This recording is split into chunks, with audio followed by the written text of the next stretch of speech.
look like India and Pakistan in 2050, comparing them across economic, demographic, military. India's economy could hit $10 to $15 trillion, making it a global powerhouse, likely third in the world. Pakistan's GDP might reach 5 cents to $1 trillion, which is solid but nowhere near India's scale. India takes this one easily. India's looking at $30 to $35 trillion, dwarfing Pakistan's $2 to $3 trillion. Again, India's sheer economic muscle wins here. India could be at $7,000 to $10,000 per person, while Pakistan's around $2,000 to $3,000. Living standards in India are projected to be much higher, so India wins. India might have 1.6 to 1.7 billion people, while Pakistan's at 300 to 350 million. India's massive population gives it the edge, though managing it will be a challenge. Shows India at 50 to 60% urbanized, with modern cities booming. Pakistan's at 40 to 50%, still urbanizing but lagging behind. India's ahead. India's expected to hit around 0.85 in the high category, with better education, health, and living standards. Pakistan's at 0.65 to 0.70 in the medium range. India's got this. Are a measure of economic strength. India could have $1.05 to $2 trillion in reserves, while Pakistan's at $50 to $100 billion. India's financial cushion is much bigger. India might owe $1 to $1.5 trillion, but Pakistan's at $150 to $200 billion.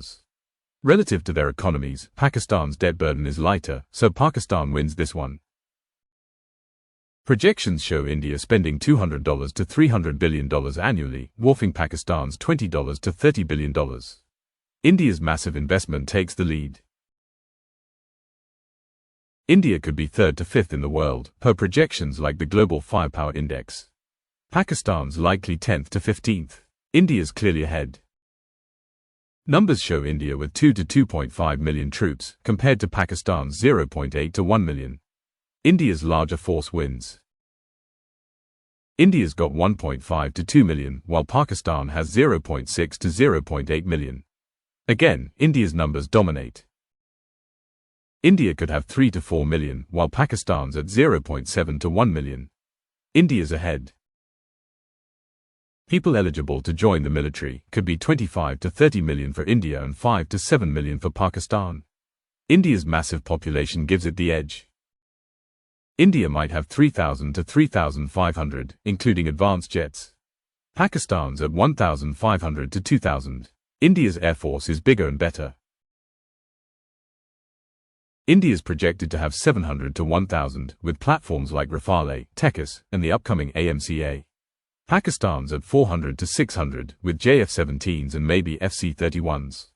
India wins. Show India with 100 to 150, slightly ahead of Pakistan's 70 to 100. India takes this. Which refuel planes mid-air could number 10 to 15 for India and 5 to 8 for Pakistan. India's got the edge. See India with 4,500 to 5,000, like T-90s and Arjun Mk2s. Pakistan's at 2,500 to 3,000, with Al-Khalid and VT-4 tanks. India's tank fleet is larger.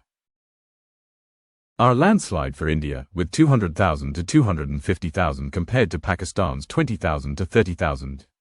India dominates. Pakistan actually takes the lead, with 700 to 1,000 units compared to India's 200 to 300. Pakistan's focus on mobile artillery gives it the win here. Flips back to India, with 4,000 to 5,000 pieces versus Pakistan's 2,500 to 3,000. India's ahead. Show India with 350 to 400 ships, while Pakistan has 150 to 200. India's navy is much larger. Are a clear win for India, with 3 to 4, like INS Vikrant and new builds. Pakistan has none, so India takes it. See India with 25 to 30, including nuclear and conventional ones, while Pakistan has 10 to 15 conventional subs. India's ahead. Follow the trend, with India at 15 to 20 and Pakistan at 0 to 2. India wins. Both countries are close, with India at 200 to 250 and Pakistan at 180 to 220. This one's a tie, as they're near parity. Gives India the edge, with missiles like Agni-V reaching 8,000 to 10,000 kilometers. Pakistan's Shaheen-IV might hit 3,000 to 4,000 kilometers. India's longer reach wins are a big win for India, with advanced satellites and anti-satellite weapons. Pakistan's limited to basic satellites, so India's ahead. India's DRDO, HAL, and private sector are likely to be churning out advanced systems, while Pakistan relies heavily on Chinese collaboration. India's self-reliance takes the win.